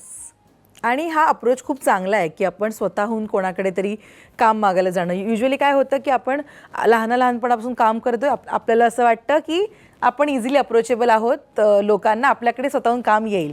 पण ना अनेकदा असं होतं की आपणच अप्रोच करायला जात नाही, त्याच्यामुळे समोरच्याला प्रश्न पडतो अरे ही अपॉर्च्युनिटीजसाठी ऑन आहे का नाही. बरोबर, अगदी बरोबर बोललीस. म्हणजे खूप वेळेला म्हणजे आपण म्हणतो ना उलटा विचार करत जातो. तेव्हा मला असं झालं की जर तू फोनच नाही केलास तर कळणार कसं लोकांना की बरोबर आहे मला करायचंय काम. आणि आता तर म्हणजे ओव्हरऑल म्हणशील ते एवढे यंगस्टर्स येत आहेत, एवढे ते इतके, आणि त्यांना दे आर व्हेरी काय म्हणतात ऑन इट अपॉर्च्युनिटीसाठी प्रयोग करायला किंवा ते they are just on with that flow की मला हे करायचंय किंवा हे असं आहे. मला वाटतं त्याच्यात मी जरा मार खाते असं मला वाटतं, म्हणजे मार्केट करण्याच्या मला आवडेल करायला. तसे फोन पण करताना मला असं म्हणजे आपण म्हणतो ना ती एक सगळ्यात मोठा स्ट्रगल आर्टिस्टचा मला असा वाटतो ना की स्वतःशी जास्त असतो की अरे यार आता काय हे चाललंय, आता मला कोण कशाला विचार, हे तुझ्या डोक्यात चालू असतं. बिकॉज मग तू असं की यार अरे ह्यानी माझा फोन नाही उचलला, तर जेव्हा आपण खूप हॅपी असतो तेव्हा असं वाटतं अरे हा बिझी असेल, ठीक आहे करेल नंतर, किंवा ह्याने रिप्लाय नाही केला. But when you are not in your state of mind तेव्हा असं वाटतं यार ह्याने माझा फोन का नाही, मुद्दाम नसेल उचलला का, किंवा यु नो तो तुझाच प्ले आहे स्वतःच्या डोक्यात. बरोबर आहे, माइंडसेट आहे. बट येस तू म्हणतेस तसं मार्केट केलं पाहिजे. आणि फोन आत्ता मी जरा करायला लागले लोकांना की मला करायचं आहे, मला आवडेल करायला. सो हो, ती भीती घालवण्यासाठी हे केलं पाहिजे. पण तुझ्या गोष्टीतली अशी कोणती तरी गोष्ट किंवा अनुभव आहे की ज्याबद्दल तू कधी बोलली नाहीयेस, maybe out of pressure किंवा एनिथिंग, पण now you are ready to say that, असं काही आहे की ज्याबद्दल तू कधी कुठे वाच्यता केली नाहीस? मला तुझ्या गोष्टीतला तो प्रसंग ऐकायला आवडेल. मी इन जनरलच एवढी बडबडी आहे दर्शना की आय थिंक अनेक इन्सिडेंट्स असतात, आपल्याबरोबर घडलेल्या गोष्टी असतात, आपल्याला आलेले अनुभव असतात ज्याच्याबद्दल आपण नेहमी बोलत नाही, पण आत्ता तुला असं वाटतं की त्याबद्दल बोललं पाहिजे, तर ते काय किंवा मुद्दा असेल एखाद्या तुझ्या मनातला? थिंक मला असं वाटतं की बोललं पाहिजे ज्याच्याबद्दल मी असं म्हणते की आय थिंक मोलेस्टेशन हा एक फार मोठा मुद्दा असेल असं मला वाटतं. बिकॉज ती ना इतकी थिन लाईन असते when it comes to acting, की प्रचंड थिन लाईन असते. आणि काही जणांना असं वाटतं की हे करू शकतो आपण, इट्स ओके, आणि त्याच्यात पळवाट म्हणून आय एम जस्ट ॲक्टिंग, ह्याच्यात कुठे काय आहे, माझा कामाचा भाग आहे. तर आय थिंक त्याच्या अगेन्स्ट जर असं काही झालं तर आपण फार प्रॉमिनंटली बोललं पाहिजे किंवा रिॲक्ट केलं पाहिजे असं मला वाटतं. कारण I have also faced it very upfront, की असं नाही झालंय की कोणी डिसएडव्हान्टेज नाही घ्यायचं, असं काही इन्स्टन्सेस झालेले आहेत. बट देन काही म्हणजे मला असं वाटतं की एक नाटक आलं होतं माझ्याकडे, त्याच्यामध्ये ती एक व्यक्ती होती ज्याच्याकडनं मला फार कडू एक्सपिरियन्स होता. आणि बरं, माझ्या आईवडिलांना सगळ्याच गोष्टी माहिती असतात. आत्ता म्हणजे आधी माहिती होत्या आईवडिलांना, आत्ताही माहीत असतं. आता माझ्या नवऱ्याला it is very clear, very transparent. जर माझ्या डोक्यात काही गडबड नाही आहे तर इट इज व्हेरी क्लिअर की हे बोललं जातं. सो मी फार फर्मली तो स्टँड घेतला होता की मला हे नाही करायचं आहे. आणि मी कधीच कुठल्या कामाला मोस्टली नाही म्हटलेलं नाही आहे, की रोल वॉज नाही, सगळंच चांगलं होतं. पण त्या एका व्यक्तीमुळे म्हटलं मी नाही करणार. लीड पण होतं कॅरेक्टर, म्हटलं मी नाही करणार. नाही मग असं कसं तसं कसं. म्हटलं तुम्ही करा कंटिन्यू, तुम्हाला इच्छा असेल मी करावं, तर ही व्यक्ती मला कम्फर्टेबल नाही आहे काम करायला. यू आर व्हेरी मच, किंवा म्हणून तर म्हणते मी विड्रॉ होते, बिकॉज तुमचं ठरलेलं आहे, तुम्ही करा, पण मी नाही करणार. सो ते प्रिन्सिपल्स थोडेसे तुझे की हा एक बेटर एक्सपिरियन्स माझा होता. आणि आपण फॉर्च्युनेटली आत्ता जिकडे उभे आहोत किंवा जिथे आपण हे सगळा प्रवास करून जिथे आत्ता पोचलेलो आहोत, I think we are in that position किंवा I am in that position की where I can take stand for myself. जो घेणं फार बऱ्याच वेळेला आपण ना चुकतो, की अरे हा स्टँड आहे माझा, की मग तो कुठल्याही बाबतीत असेल, फ्रेंड्सच्या बाबतीत असेल किंवा आपल्या आईवडिलांच्या बाबतीत असेल, इंडस्ट्रीच्या बाबतीत असेल. सो मला असं वाटतं की माझं ते सेल्फ कॉन्व्हर्सेशन इतकं ऑन असतं की I take stand for myself. मग ते माझ्या फॅमिलीमध्ये असेल किंवा माझ्या फ्रेंड्समध्ये असेल किंवा इंडस्ट्रीमध्ये असेल. I am very clear. म्हणजे आणि जसं मी गमतीने म्हणण्यापेक्षा आपण म्हणतात की I take complete responsibility of my actions, not what you think about it. You are free to think, तुला जो विचार करायचा तो तू कर. कारण नाहीतर मग इतकं एक्झॉस्ट व्हायला होईल ना की तुला सतत उत्तरच द्यावं लागतील. आणि काही लोक आहेत ज्यांना आपण आन्सरेबल आहोत, की आता तू माझ्या आयुष्यातली ती जर इम्पॉर्टंट व्यक्ती असेल तर मी म्हणजे काय म्हणतात बियॉन्ड माय लिमिट्स जाऊन I try to make you understand की हे असं नाही आहे, किंवा ते जे मिसकम्युनिकेशन आहे किंवा ते मिसअंडरस्टँडिंग आहे ते क्लिअर करण्यासाठी मी फार प्रयत्न करेन. बिकॉज तू तेवढी व्हॅल्युएबल आहेस माझ्यासाठी. पण बिईंग वृश्चिक अगेन आणि बिईंग परी ऑल्सो, एक पॉईंटला मला लक्षात येतं ना की माझ्या बहिणीने, म्हणजे पिंकुताई म्हणून आहे माझी, जी आत्ता US ला असते, आधी बँगलोरला होती, तर तिने मला सांगितलं होतं की खूप सोपं करून टाकलं तिने. म्हणजे काही माणसं आपल्याकडे असतात जी अगदी आपण जर सेंटरला असू तर आपल्या अगदी इनर सर्कलमध्ये, इमिडिएट सर्कलमध्ये आपले आई वडील, नवरा, काही फ्रेंड्स, की ज्यांच्याशिवाय कांट म्हणजे नाहीच होऊ शकत, ऑपरेटच होऊ शकत नाही किंवा नाही झालं पाहिजे. मग तिने सांगितलं की ती जी लाईन आहे ना ती तू डिसाईड करायचीस, की कोण किती जवळ आहे, कसं आहे, किंवा कुठली मला व्हॅल्युएबल आहेत, कुठली माणसं मला इम्पॉर्टंट आहेत. मग गोष्टी माझ्यासाठी सॉर्ट झाल्या की अच्छा ओके, हा माणूस ह्या सर्कलमध्ये नाहीच आहे, हा थोडासा आउटर सर्कलमध्ये, हा अजून आउटर सर्कलमध्ये आहे. त्याच्यामुळे मग माझ्या डोक्यात ती क्लॅरिटी आली की कुठली माणसं जपण्यासाठी मला स्वतःला किती मॉडिफाय करायचं आहे, ॲडजस्ट करायचं आहे आणि थोडंसं ओपन अप व्हायचं आहे, किंवा मला ॲडजस्ट करायचं की नाही ह्याचा मुद्दा हा बरोबर होता, हा आपल्या चांगल्यासाठी बोलतो आहे, तर तुला थोडंसं ॲडजस्ट करायला पाहिजे. Legacy starts when together the undone is done. PNG Jewelers. Legacy is our biggest gold. परी, पण मला सांग, तुझ्या या संपूर्ण जर्नीमधला कुठला एक चॅप्टर तुला जर संधी मिळाली तर रिराईट करायला आवडेल? आपण इतके फ्लोमध्ये असतो ना की आपल्याला असं वाटत नाही की आय थिंक मी जे म्हटलं ना मगाशी, जो गैरसमज झाला अबाउट डेट्स, तो मला जाऊन जरा करेक्ट करायला आवडेल. बिकॉज ते उगाच झालं होतं, म्हणजे त्याला काही कारण नव्हतं ऑनेस्टली. आणि त्याच्याने मला असं वाटलं की काही लोकांचं माझ्याबद्दल मत फार वेगळं झालं, किंवा त्याच्यामुळे काही ठिकाणी मी कामं नाही केली म्हणण्यापेक्षा ते त्यांच्या डोक्यात होतं की ही ना नाही करायचं. बऱ्याच ठिकाणी जिकडे माझा विचार होऊ शकला असता तो नाही झाला मे बी. आणि त्यावेळेला मी अगदीच म्हणशील तर तो माझा फार मस्त एरा होता. त्याच्यानंतर इमिडिएट ते संपल्यानंतर ओळख ना पाळख मी केलं, जे प्रशांत दामलेंचं पहिलं प्रोडक्शन होतं, म्हणजे पहिलं नाटक होतं त्यांच्या प्रशांत दामले फॅन फाउंडेशनचं. सो मला असं वाटतं तो चॅप्टर मी जरा रिराईट करेन, बिकॉज ती एक उगाच मिसअंडरस्टँडिंग आहे. सो तेवढंच असं मला वाटतं की मी रिराईट करेन. Otherwise I am very content with my life की बिकॉज तुला इतकी सवय होते ना की आला क्षण तुला काय शिकवायचा प्रयत्न करतोय याच्यामध्ये तू इतकं, असं नाही की मला डिप्रेशन येत नाही, त्रास येत नाही. माझा म्हणजे हे इंटरव्ह्यू बघितल्यानंतर माझा नवरा म्हणेल की हमको घर पे आगे पूछो क्या होत आहे. असं काही नसतं, आत्ता सगळं छान. पण तेच आहे, माझ्या नवऱ्याने एक छान गोष्ट मला सांगितलं की माझं घर शांत असेल तर मी बाहेरचं सगळं जग जिंकून येऊ. That's true, 100%. म्हणजे आणि मग त्याच्यामुळे ती एक गोष्ट इतकी छान आणि माझ्या डोक्यात असते. सो येस, मला असं वाटतं की तीच एक गोष्ट रिराईट करेन. बाकी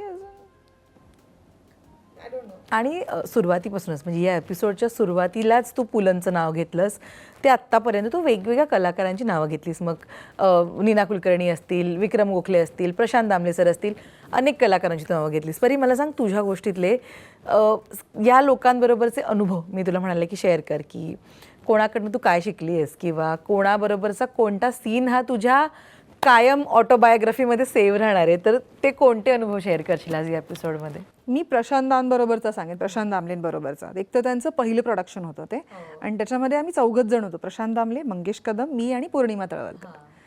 तर नाटकांमध्ये रंगभूमीवर बऱ्याच वेळेला असं होतं की माझे पंचेस कापले जातात किंवा मला टाळ्या आल्या तर त्या तोडल्या जातात.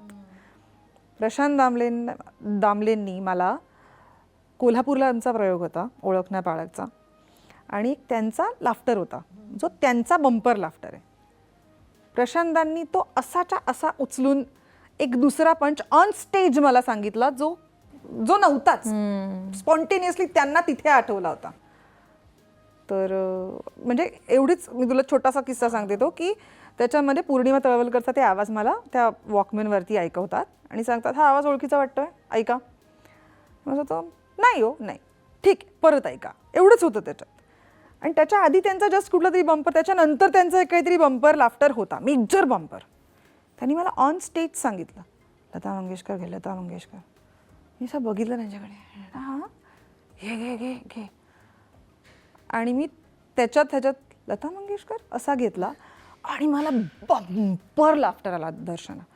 आणि मी अम्यूज होऊन बघत राहिले त्यांच्याकडे, की मला वाटतं असा माणूस मोठा होतो. जी माणसं खरंच मोठी आहेत ना, ती ह्याच्यासाठी मोठी आहेत की ते आपल्या लोकांना घेऊन पुढे जातात. आपल्या लोकांना घेऊन. आणि तो नट इतका मोठा आहे की तो म्हटलं तर माझे लाफ्टर कट करू शकतो किंवा म्हणजे की हिला काय आहे. बरं, ऑनस्टेज फिजिकली पण काही लोक त्रास देतात. म्हणजे माझे अनेक असे मित्रमैत्रिणी आहेत ज्यांना ऑनस्टेज पायावर, ज्यांच्या म्हणजे हातावरती असा बसलेला असताना हातावरती पाय वगैरे दिलेले आहेत, असेही काही अडवर्स आहेत. पण हा किस्सा की, आणि मी बघितलं त्यांच्याकडे असं की यार, सो तो एक बेस्ट मला म्हणजे माझ्यासाठी, बिकॉज एक ॲक्टर म्हणून, एक नट म्हणून, एक नटी म्हणून तो इतका एनरिचिंग होता की.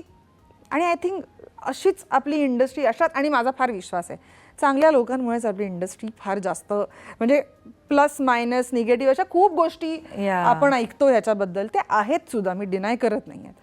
पण ही जी काही गिनी चुनी लोक आहेत, किंवा वंदना मावशी, वंदना गुप्ते, 7व्या मुलीच्या वेळेला जेव्हा आमचा दौरा होता आणि काहीतरी 2 का 3 वाजता वगैरे आमचा प्रयोग संपला होता, तिने भात कालवून बिलवून मला भरवलं होतं. किंवा हे जे एक सांभाळणं आहे एक आर्टिस्टला, किंवा ते मला फार महत्त्वाचं वाटतं. म्हणजे हे आहे. तर पुलंचं तर मी तुला सांगितलं, की अजून कोणाचा सांगू तुला, असे खूप असे प्रसंग आहेत की जे तुला, मी जसं मगाशी म्हटलं की यार, नाटकासाठी आपल्याला माणूस म्हणजे प्रेक्षक आधी पैसे देतात, आपली जबाबदारी जास्त आहे. बरं, हे त्या माणसानी ह्या शिखरावर असताना बोलणं हे इम्पॉर्टंट आहे ना गं. त्याही वेळेला प्रशांतदा 3-3च आम्ही 3 दिवसाला प्रयोग करत होतो. म्हणजे हे मी तुला गोष्ट सांगते around 10 years back, approx 10 years बॅकची. आत्ताही ते करतायत.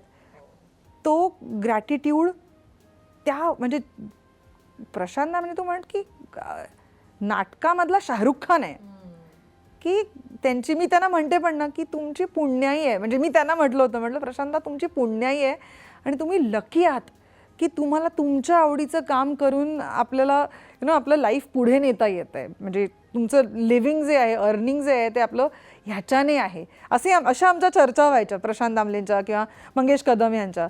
सो हे फार एनरिचिंग एक्सपिरियन्स आहेत माझ्यासाठी, की इट्स व्हेरी स्पेशल. आता अजून मला ना नेमकी नावं आठवत नाही. तुझी फर्स्ट कमाई किती रुपये होती, यू रिमेंबर? तेव्हा तर आई बाबांकडेच होतं सगळं, त्याच्यामुळे आई बाबांकडनं तो हँडओव्हर तू कधी घेतलास? मी डबिंगमध्ये तुला सांगू शकते, जेव्हा फर्स्ट मला म्हणजे अशी म्हणजे इच्छा होती की मला 50,000चा चेक आला पाहिजे, म्हणजे माझ्या शाळेत असताना वगैरे 7वीत वगैरे असताना असं होतं की मला 50,000चा चेक आला पाहिजे अशी माझी इच्छा होती.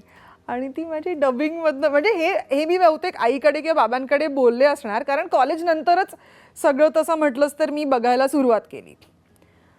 तर डबिंगचं मी जंगल कब्ज एक शूट UTV मध्ये मी करत होते. खड्ड्यातलं UTV म्हणतो आम्ही, कारण ते साकीनाक्याच्या आधी असं ते आत जाऊन असं होतं. सो मी शाळेतनं असा युनिफॉर्म वगैरे काही काही वेळेला बदलून किंवा तसंच युनिफॉर्ममध्ये बसमधनं वगैरे मी मुलुंडवरनं तिकडे डब करायला जायचे.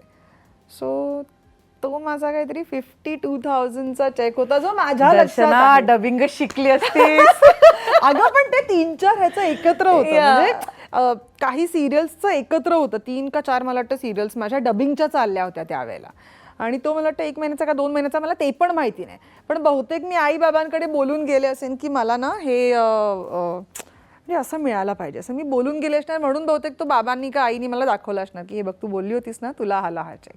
सो ते आठवतं. पण नाईट वगैरे म्हणशील तर माझी अगदी 100-150 रुपये वगैरे असेल आय थिंक. म्हणजे किती फरक आहे ना डबिंग मध्ये. आपण 7वीत असताना किती नाही, पण हे जे तू डबिंग म्हणतेस हे तेव्हाचं डबिंग आहे. आत्ताच्या डबिंगमध्ये जमीन आसमानाचा फरक आहे म्हटलंच तर.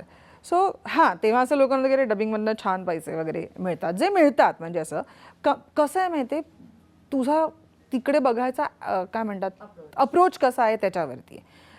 आता शूटमध्ये कसं आहे, मला सकाळी 8:30ला पोचायचं आहे, मेकअप करायचा आहे, त्याच्यानंतर मेकअप केल्यानंतर बाकीच्या सगळ्यांच्या सीन्सपर्यंत मला थांबायचं आहे आणि मग सीन होणार माझा. सो त्याच्यामध्ये एफर्ट्स, कष्ट सगळेच जास्त आहेत. तू 12 तास 10 तास, म्हणजे आता इकडनं 8:30ला पोचायला मी 7 वाजता सपोज निघणार किंवा 7-7:30ला निघणार, 1 तास ट्रॅव्हल करणार, 1 तास मेकअप करणार, मग त्याच्यानंतर सीन्स वाचणार. लक्षच्या वेळेला तर आमचे एक 13-14 वगैरे सीन्स असायचे, म्हणजे छोटे, डिपेंड्स. आपण सीन म्हणताना आजकाल कसं असतं की तुझं पानावरती पण असतं ना किती आहेत. सो एक 13-14 वगैरे सीन्स असायचे काही त्या हिशोबात. त्याच्यानंतर परत तू घरी येणार. सो तुझा वेळ जास्त युटिलाइज व्हायचा कम्पेअर्ड टू दॅट. डबिंगमध्ये आत्ता माझी वेळ घेतली जाते, म्हणजे तेव्हाही तुझी वेळ घेतली जाते, तुझ्या कॅरेक्टरचं तू डब करतेस आणि तू परत येतेस, त्याच्यामुळे कम्पॅरेटिव्हली तुझी मेहनत कमी आहे. त्या मनाने तू पैसे बघायला गेलीस तर इट इज मोर असं. अगदी. आणि या म्हणजे आता आपण खूप आधीपासून जेव्हा काम करतो ना, आणि मग एवढे अप्स अँड डाऊन्स असतात, कॉम्पिटिशन दिवसागणित बदलत जातं, या सगळ्यामध्ये ना आपलं मेंटल म्हणजे आपलं मानसिक संतुलन राखणं हे खूप गरजेचं आहे. आणि देन मग मिसकन्सेप्शन की बाबा लग्नानंतर आता काम करेल की नाही, तारखा देत नाही, अशा बऱ्याच गोष्टी असतात. आणि आपल्याला ना इथून शांत असणं खूप गरजेचं आहे.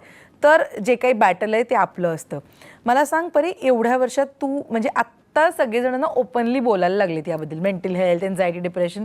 यू टेल मी, तू किती कधीपासून एक तर या गोष्टींकडे लक्ष देतेस, आणि तुला असं वाटतं की आपण मेंटली ॲट पीस असणं हे आत्ता काळाची गरज आहे? कारण आपल्या मागे बोलणं, आपल्या समोरचं कॉम्पिटिशन, असं खूप काय काय आपण फेस करतो नकळतपणे.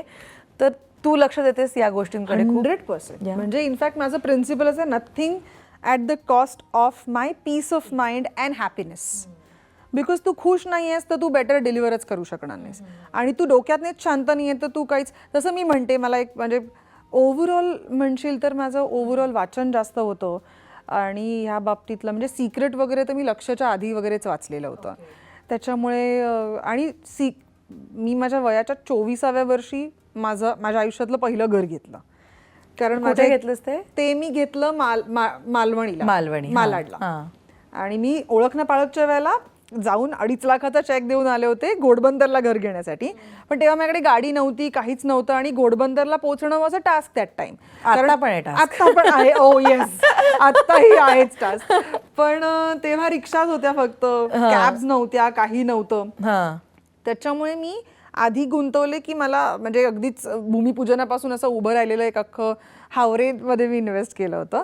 पण मग नंतर मला मालवणीला घर मिळालं, कम्पॅरेटिव्हली कमी ह्याच्यात मिळालं बजेटमध्ये आणि मडपासून जवळ पण होतं, म्हणून मग मी ते तिकडचे काढले पैसे आणि हे दिले. माझा मोठा चेक सगळ्यात पहिला 2.5 लाखाचा मी तेव्हा दिला होता लिहून की मला घर बुक करायचं. आई आणि मी गेलो होतो. सो हे सगळं चालू असताना मला माहिती होतं की उद्या मला काम नसेल तर there has to be something की जे चालू राहील. आणि नंतर हळूहळू माझ्या लक्षात आलं की पीस ऑफ म्हणजे जसं तर त्याच्यानंतर मी वाचायला घराचं मी तुला काय सांगत होते, कारण मी घर घेतलं आणि रँडम म्हणजे मी वयाच्या 18व्या का 19व्या वर्षी माझ्या CA सांगितलं होतं की मला कारण माझं ते बाबा सगळं बघत होते, बाबा आणि CA वगैरे बघत होते. मी त्यांना म्हटलं तर मला घर घ्यायचं 18व्या वर्षी. तर ते 18 पण नाही 17व्या वर्षी ते बोलले तुझं पॅन कार्ड तर तुझ्या नावावर होऊ दे आधी, थांब, कारण माझं डोकं तू रेंटवरती घे. मी म्हटलं रेंटवरती जाणार त्याच्यापेक्षा मी EMI पे करेन वगैरे.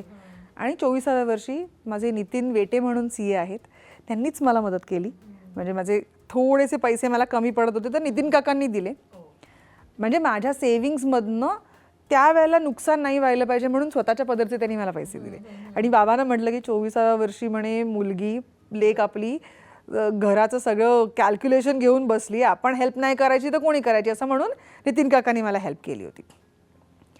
तर हे मॅनिफेस्टेशन माझं वर्क होत होतं. पण हे सिक्रेट वाचल्यानंतर मला कळलं की अरे आपण हे करत होतो ऑलरेडी. म्हणजे आपण काही गोष्टी करत असतो, त्याला ही टर्मिनॉलॉजी आहे हे मला नंतर कळलं. सो ते म्हण किंवा स्वामींवर माझा विश्वास आहे, माझा देवावर माझी श्रद्धा आहे. आणि त्याच्याहीपेक्षा जास्त आत्ता सध्या मी इन्क्लाइंड आहे, आपण म्हणतो की तुम्ही जितका स्वतःचा अभ्यास कराल तितका तुम्हाला काय म्हणतात तितकं तुम्हाला ब्रह्म मिळत राहील. अफर्मेशन्स म्हण किंवा आपल्या आतच एक युनिवर्स आहे अख्खा संबंध. So if you are peace with yourself you are in peace with your universe, असं माझं आत्ता सध्याचं म्हणजे. आणि स्वामी तर म्हणतात तुमची स्वतःची क्षमता ओळखा आणि स्वतः काय करू शकताय ते ओळखा आणि त्या मार्गावरती चाला. स्वामीमध्ये पण तेच म्हणतात की स्वतःला ओळखा. ते म्हणत नाहीत बिचारे आपल्याला येऊन मठामध्ये मला हे करा किंवा. सो त्या बाबतीत मी ऑलवेज ओपन होते की माझ्या लक्षात आलं की nothing at the cost of my peace of mind and my happiness. म्हणजे मी पारू पण जी सोडली ती मी 3 महिने केली, अत्यंत माझ्या मनाविरुद्ध मी केली. आणि मी साताऱ्याला वगैरे जायचे 16 तास ट्रॅव्हल वगैरे करून आणि एवढूसाच सीन काहीतरी असायचा, तो पण तितका इम्पॉर्टंट नव्हता आणि तो त्याच्यात खरं तर चांगला होणार होता पण ते नाही वर्कआउट झालं समा. सो मला असं वाटतं की सध्याच्या काळात बाकी सगळ्या गोष्टी होत राहतात.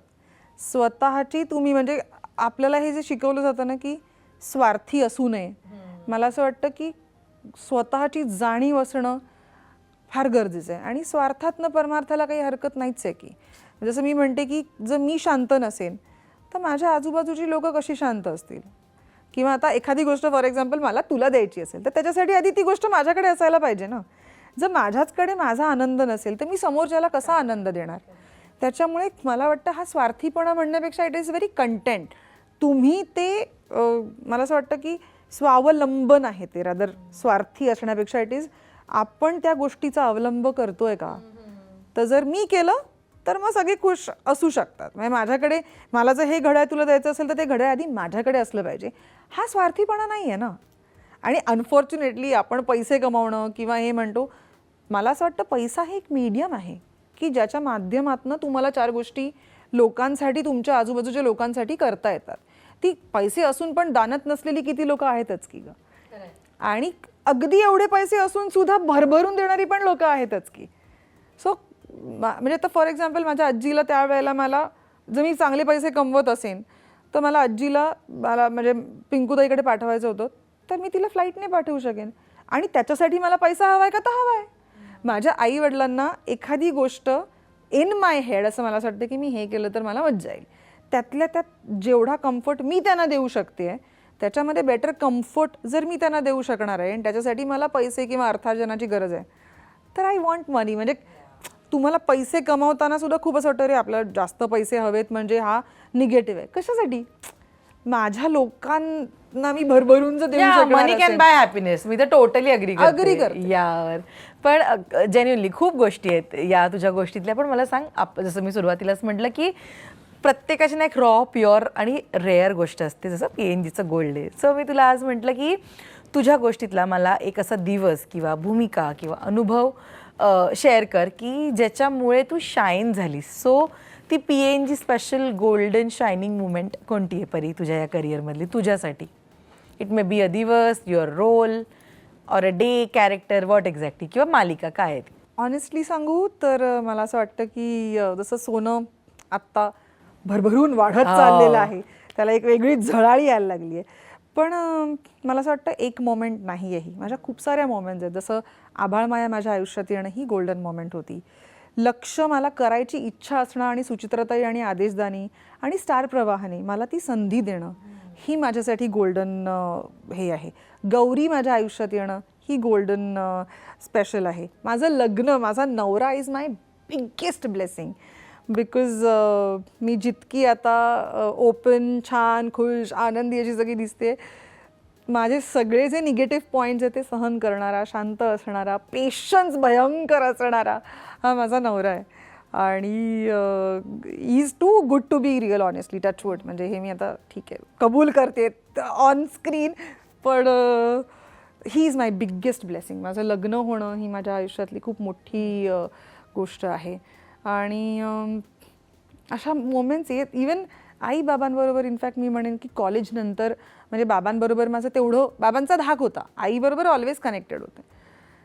सो बाबांबरोबर एक कनेक्शन होणं. आत्ता माझी आई गेल्यानंतर बिकॉज मी जास्त आईबरोबर घट्ट होते, म्हणजे आईची लेक होते जास्त. बाबांबरोबर म्हणजे आम्ही उंदीर मांजर होतो, आहोत अजूनही. सो बाबांबरोबर आई गेल्यानंतर सुद्धा एक कनेक्ट होणं, म्हणजे जे 1-1 तास कॉल्स माझ्या आईला असायचे ते आता माझे बाबांबरोबर होतात. सो अशा एक क्षण मी सांगणं डिफिकल्ट आहे. मी तुला म्हणेन तू सिलेक्ट कर, तुला कुठला वाटतोय. वाव, पण खूप सुंदर, खूप छान मुमेंट. आणि मला असं वाटतं की माझ्या आयुष्यात ही सगळी जी माणसं आहेत, म्हणजे आता मी तुला सांगेन, तू गोल्डन क्षण म्हणतेस, मी गोल्डन माणसं सांगेन. माझे आई वडील, माझा नवरा गौरी, माझी पिंकूताई, किंवा माझे सिद्धेश चौधरी म्हणजे जो गौरीचा नवरा आहे तो, टणटण, हे माझे मित्रमंडळी, मला मिळालेलं काम, हे सगळं स्पेशल आणि प्रचंड काय म्हणतात त्याला किंमत असलेलं किंवा सोन्याचं आहे. क्या बात आहे. म्हणजे सगळं घेता येऊ शकतं, पण माणसांची वृत्ती, दानत, त्यांचं प्रेम, म्हणजे yes money can buy happiness, पण लोकांची वृत्ती आणि लोकांचं प्रेम नाही विकत घेऊ शकत, पैसे देऊन पण नाही विकत घेऊ शकत. क्या बात आहे. सो तशी माणसं आहेत माझ्याकडे. आणि खरंच खूप मस्त आहे ही जर्नी परी, आणि पुढे नाही अशी सुरू राहू देत गेली पुढची अनेक वर्ष. पण थँक्यू सो मच, तू वेळ दिलास आणि इतक्या छान गप्पा मारल्या, तुझी गोष्ट उलगडलीस आज. आणि मला माहित नाही एवढे दिवस मी का थांबले होते या एपिसोडसाठी. योग यावा लागतो खरंच, आणि ते आज घडून आलं. ऑल द व्हेरी बेस्ट, आणि मस्त मस्त भूमिका करत राहा. जाता जाता मला सांग की तुझ्या मॅनिफेस्टेशन मधली भूमिका कुठली आहे जी अजूनपर्यंत आली नाहीये? मला वॉरियर भूमिका, म्हणजे मस्तानीची जी भूमिका आहे ती मला करायची फार इच्छा आहे. म्हणजे आपण म्हणतो ना, किंवा साऊथमध्ये ज्या त्यांच्या ज्या वॉरियर असतात, तर मी कांताराची मेजर फॅन आहे. मी साऊथचे खूप सिनेमे बघते. सो माझी अशी इच्छा आहे की वॉरियर प्रिन्सेस प्ले करायची मला फार इच्छा आहे. Yes, all the very best तुला त्यासाठी, आणि भेटूया आपण लवकर तशा कोणत्या भूमिकेच्या गप्पांसाठी. All the best. Thank you so much Darshana. Thank you.